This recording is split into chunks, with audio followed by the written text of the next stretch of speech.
Hey folks, how are you today? Um, so, today I want to do something special, right? I want to show you, how to sound like a native speaker, right? How to do it. And I don't want to just talk about the theories. I want to just show you practically how to do it, all right?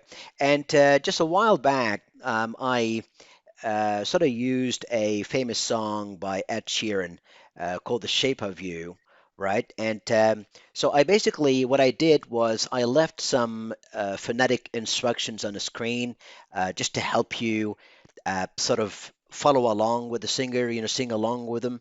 And I know it's hard because some of you might not understand what those symbols mean, what they're supposed to mean. So I wanted to take some time and tell you what those mean. Not throughout the entire song because that would be insane and that would take ages, but I'm going to use at least the first verse or the first few lines of the first verse to show you what they mean. Okay, so we'll talk a little bit about it, and hopefully, if you have any questions, you can always leave a comment. But I'll try my best to be as clear as possible. Okay, now the first thing I'm going to do is I'll play the first few lines. I'm not going to do anything except just play them and let you listen to them first. All right, and just watch what you see on the screen there. All right, here we go. The club isn't the best place to find the lovers, so the bar is where I go. Me and my friends at the table doing shots, tripping fast, and then we talk slow. And you come over and start. Okay, all right, let's step back a little bit. Let's step back a little bit. All right, here we go.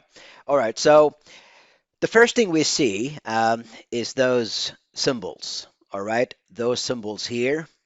Those are called IPA. All right, IPA means International Phonetic Alphabet. All right, very useful, at least if you're my student, right? If you follow those clips, and I've done some clips like that, but if you follow those clips, you'll see those IPA symbols everywhere, and very important for you to know what they stand for. What sounds they represent, because then it's easy for you to identify the right sounds. Um, so this is ah. Those are only vowels, by the way. They're vowels. They're not consonants. Vowels, that means a, o, e. They're not t or d or ch or j. You know, those would be consonants. I'm only talking about vowels now. So those are vowels. A, a, a. So you see a lot of ahs, right, throughout the song, the entire song, pretty much, but mainly the first verse. And so that makes the song sound much better, obviously, having sounds that rhyme together. All right. Same for go and slow.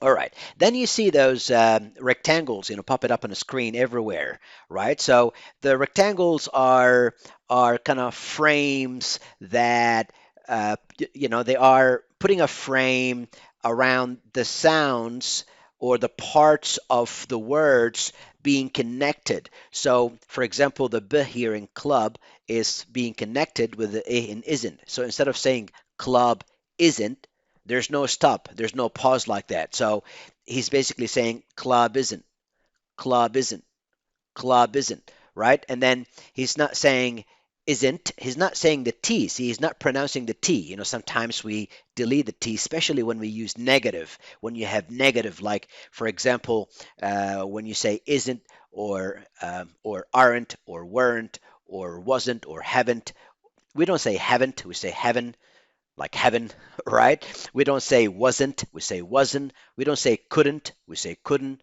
We don't say shouldn't, we say shouldn't.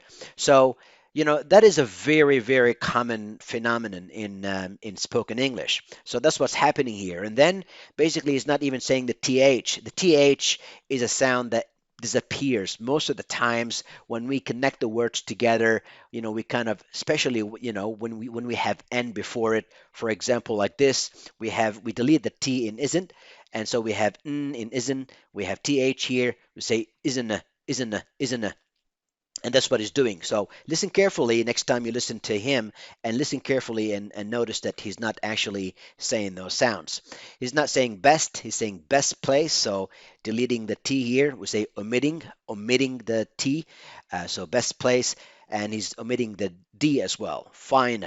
Most of the times when you have N, like if you have NT or ND, many times, and I cannot really be very detailed now to tell you exactly when that happens, but many times you'll find that the D or T are being deleted, right? They're just being omitted, uh, skipped. Okay, so final lover, final lover. And then he says bar is. He's not saying bar is, bar is, riz. So if I want to say this separately, if I want to take it out and if I want to isolate it, it would sound riz, riz, bar riz. And here, not where I, rye, where rye. So it's like you're saying rye, rye, where I go. Right, and then you see the upward pointing arrow. So that means you be prepared to hear a change or shift in pitch, loudness. Okay, so that means his voice is kind of changing, going louder, or just, you're going to hear something different when you hear that part. Mean. And so mean, you can see how we're connecting the E with the very little sound here. Mean, mean. It's like you're hearing the name Mia, a girl's name, Mia, Mia, Mian. And then you're not hearing the D because the D in and again, 90% of the times we get rid of it. All right. So, and the examples are many. I don't know, like we don't say fish and ships. Have you ever heard anybody say that? Nobody says that ever, right? Fish and ships, fish and chips, fish and chips, right? We say, I did this and I did that. I did this and I did that, right? I did this and I did that. I did this and, right? I don't say I did this and, unless I'm pausing and I'm thinking. If I'm thinking, right? If I'm thinking about something and if I'm pausing, then probably I would say and. But if I'm speaking fast, I'm not going to say and. I'm just going to say in. All right? And depends on what's before it and what's after it. I might not say an N. I might say N, only N. And I'll show you. There's an example down there, actually. I'll show you where it is. But then you got friends in friends and at friendzette. We say friendzette, friendzette. Okay? And by the way, we're not saying the D in friends either, actually. All right. Then you got a pause. That line here, that means a pause. So I'm not really very specific in terms of how long the pause is, but be prepared to hear a pause. There's a pause here. And then you see you got drinking. You're not going to hear drinking. Don't expect to hear drinking. You're not going to hear it. Okay? You're not going to hear it. You're going to hear a very little sound. It's called schwa sound. It doesn't mean you're going to hear a schwa. You're not going to hear schwa, but the name of the sound is schwa sound. And what it is it's actually a very tiny sound. It's a neutral sound. It's a no sound kind of sound, right? It's a no sound kind of vowel, and we use it a lot in spoken English. That's why, most students of English don't understand native speakers, especially in the beginning when they start to learn. They don't understand fast English because of that reason, because of that sound. That's the guilty sound right there. If you get that sound, you're in a better shape. Okay, then so you're not going to hear it. You're going to hear something like drinking, drinking, drinking, drinking, something like that. And then he's not saying the G because most of the times, again, I keep saying that, but most of the times in natural English, in spoken English, we we don't say drinking or running or riding or playing or walking or eating.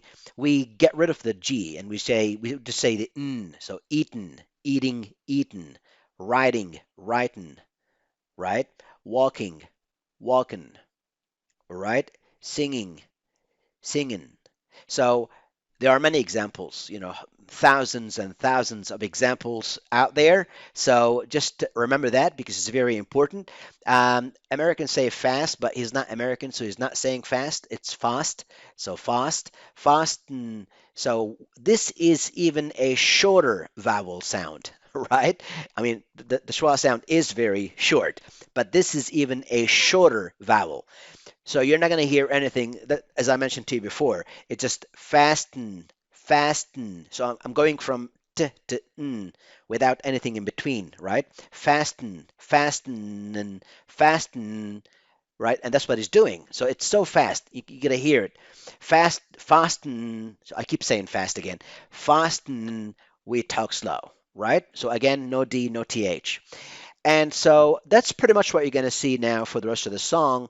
You're going to see symbols, sound symbols. You're going to, find E. Let me just take you through it very quickly. So if I just click here, next one. So you have a, right? Those two are very prominent. All right, here we got short O. We have ow. We have E. We have A. And remember that the two arrows like that, those are arrows that would indicate that the vowel is longer than usual. Don't forget that. All right, this is O, talk, talk. A, very short. Much. O, on, on, right? Ow again. All right, so let me move on. All right, so that's same here. All right, same here. So you got the arrows, the rectangles popping up. But yeah, so the same sounds getting repeated. This one is U, right? I think that you might have guessed that. That's a very short U sound, but he makes it longer here. So this is a short vowel U, but he's making it longer because because he's singing, and so it's very important for the rhythm of the song. So we push on pull, right? And then magnet, and e, e, e. He again, that's a short vowel, but he made it longer just for the song. Okay. Yep, you can see the G is vanishing here again. All right, and you got the big arrows facing up.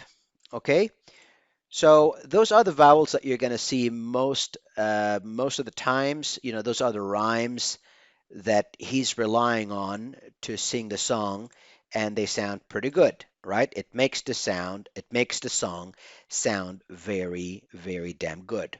Okay, that's N, E, A, A. All right, and that's it. And then you get the same verses, getting repeated here. So I think you already know all those symbols. The N here, I put it there. It's not a vowel, it's a consonant. I know I said that I did not put any consonants, but there will be some exceptions, I guess, throughout the song, right? But that's pretty much it. Mostly vowels, really. Mostly vowels, right? That's it, guys. So I hope you enjoyed this clip. If you enjoyed it, please like the clip. And if you know somebody who likes English and wants to learn English, share the clip with them, share the link with them. And don't forget to leave a comment. If you want to leave a comment, ask any questions, you're welcome to do that. All right. I would be happy to answer any questions you have. But most importantly, like this clip and subscribe. Don't forget to subscribe. All right. Thank you very much. Last night you were in my room. Now my bed sheets smell like you. Every day